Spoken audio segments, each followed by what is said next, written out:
Happy Monday, everybody. It is 10 o'clock. It's time for 10 with Tim. I hope you had a good weekend, and I hope you're ready to start a brand new week in the Word of God with me every day at 10 o'clock. We're going verse by verse through the book of Daniel, and today we're in the good stuff. Daniel chapter 3, verses 1 to 18. This is the first part of the story of Shadrach, Meshach, and Abednego in the fiery furnace. Now, if you're like me, this time through, especially reading, how these boys were taken literally, prisoners of war, hostage from when Nebuchadnezzar invaded Jerusalem.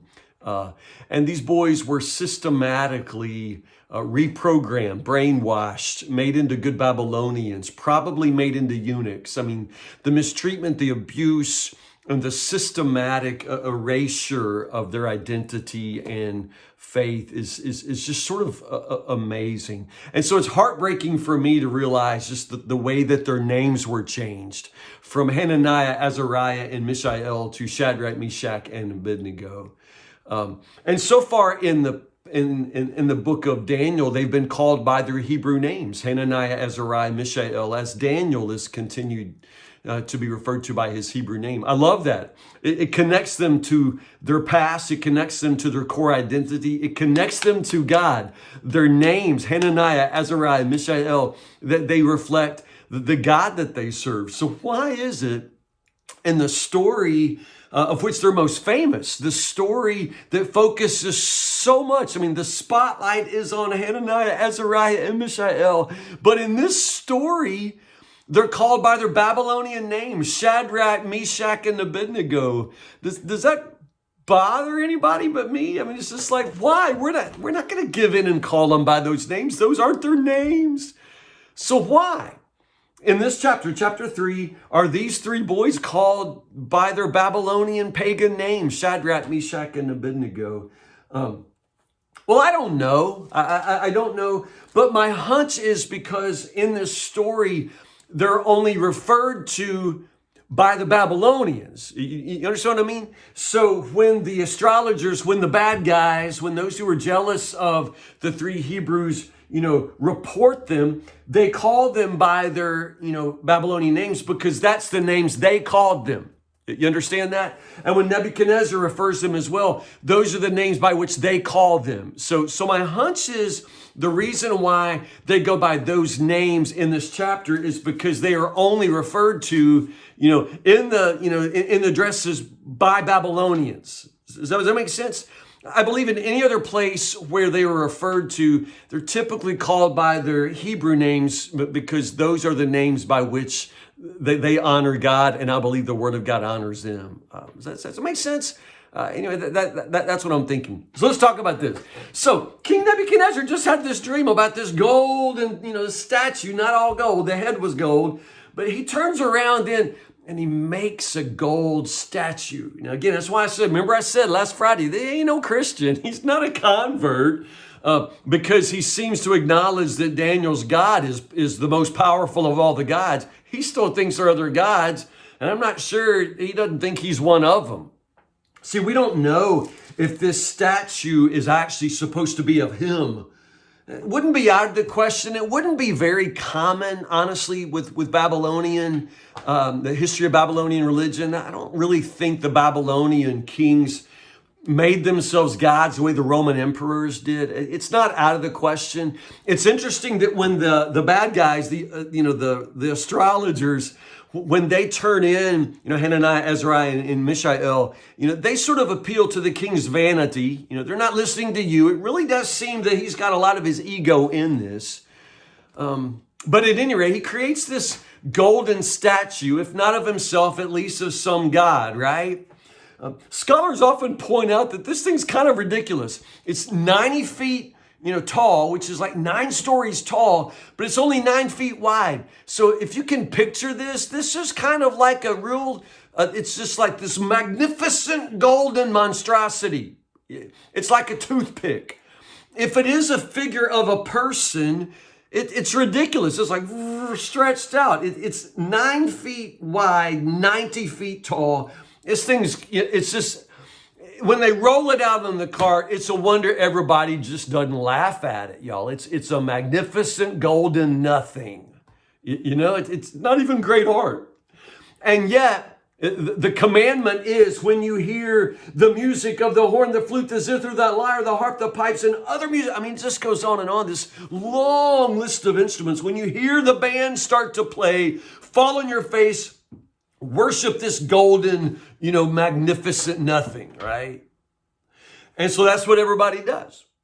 That's what they do. Whenever they hear the music of the horn, the flute, the zither, the lyre, the harp, the pipes, the harmonica, the musical saw. I mean, on and on it goes. All right, first off, the more huffing and puffing it takes to get your worship off the ground, the more likely it is that your God is false. That's just me saying that. But, if it takes all of that, to get people into worship, well, your God ain't much, And here it is, man. I mean, they have a ceremony, man. They pour it on because their God is dumb. Their God is false. I know. When you don't believe in the one true God, then I guess you'll worship anything. I mean, that's one of the lessons of the story here. And one dead God is as good as another. So anyway, I digress. They will worship and the people just fall on their face and everybody does. Because understand, this is no big deal to everybody who lives in Babylon because they're polytheists. They have more than one God anyway. So, okay, this is supposed to be a God too. Okay, I'll just worship it too. It's no big deal. Like I say, when you don't know the one true God, you worship anything and as many things as you want to, somebody to worship. I mean, there's no test of conscience except for the Jews. And honestly, in all of human civilization, in all of the history of, religious anthropology, I think people have always been polytheistic except for the Jews. It's the Jewish tradition that gives us, hear, O Israel, the Lord our God is one. There is one God, You don't have multiple gods. And so this is only an issue if you happen to be Hananiah, Azariah, and Mishael, or as they're called here, Shadrach, Meshach, and Abednego, that they refuse to bow. People often say, well, where's Daniel? Where's Daniel? Well, he's out there, and I promise you he didn't worship the God either. This isn't to say that these are the only three boys in the entire land that did not worship. I mean, Daniel, could have made his way to the men's room during this time. I mean, there are lots of ways to avoid attention. The point of this is these astrologers, again, these are the professional colleagues of Shadrach, Meshach, and Abednego. These are in the court of, wise functionaries. These are just the guys who are jealous because Shadrach, Meshach, and Abednego have risen so quickly to the top. The king is impressed with everything they do except this. So they just realize this is a chance to rat on these three. Again, it doesn't imply that Daniel didn't also resist. It's just that in this case, he's not on the radar of these guys who hate Shadrach, Meshach, and Abednego. So they turn them in.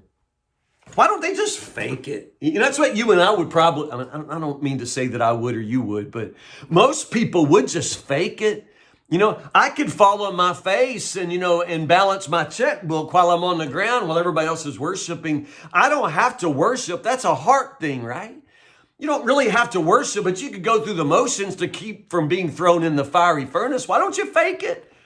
Lots of people fake everything. They fake their whole lives. Some of you right there, you fake everything. It's no big deal to fake it. Is it a sin to fake it?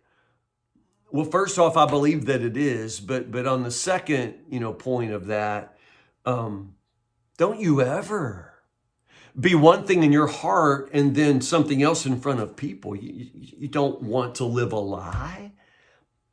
I think I would rather die for the truth, than to live a lie. It's integrity. It's your personal integrity. And also it's your conscience. It's your integrity before God. I'm not going to bow down to a false God. For that matter, you don't fear people and what people can do to you. You fear God.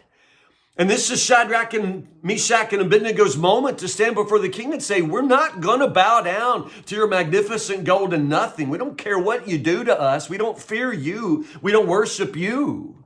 We worship the Lord our God. And even if he doesn't deliver us, see, that's the amazing thing about their faith. And these boys are heroes of faith, make no mistake. But their faith has this maturity, this level-headedness, this incredible courage. It says, even if Our God doesn't, he can rescue us, but even if our God does not rescue us, just put it on our tombstone. We did not bow down to your magnificent golden monstrosity. We didn't bow down to your dumb God. We worship one God. He is able to deliver us, but even if he does not, our faith is solid. Our faith is locked onto God, our one true God. Even if, it's that even if kind of faith that's pretty amazing. It's not faith in faith. Some people just you focus your mind on the outcome that you prefer, and then you just keep thinking positively. We're not going to burn. We're not going to burn. That's not what faith is. Faith isn't just positive thinking or locking into, some sort of preferred outcome that you're just going to believe in it and believe in it and believe in it so strongly you're going to make it happen. That's not what faith is. That's magical thinking, and that's just as pagan as anything else. Faith locks onto God and trusts God no matter what the outcome. So even if we don't see things turn out the way we want to see things turn out, even if God doesn't deliver us, make no mistake, he's still God and we still worship only him. We will not be giving our worship away to somebody else or something else like this 90-foot tall, golden, crazy, toothpick of an idol. No, you blow all the horns you want, but our heart belongs to God, and him alone will we worship. Even if faith, that's the kind of faith you want. Doesn't matter how this turns out. It doesn't change who God is and that our hearts belong to him, no matter how things turn out. Isn't that good? Pick up right there tomorrow. Chapter 3, verses 90. You're going to have to wait, y'all. How does this turn out? Will he deliver them? I think you know the story. But if you don't, you're about to read it and you're going to love this. Daniel chapter 3, verses 19 to 30. That's for tomorrow. Have a great day. It's my day off. You guys know that. It's Monday. Enjoy the day that God has given us, and I'll see you in the morning, Lord willing, 10 o'clock for 10 with Tim. I love you guys. Have a good day.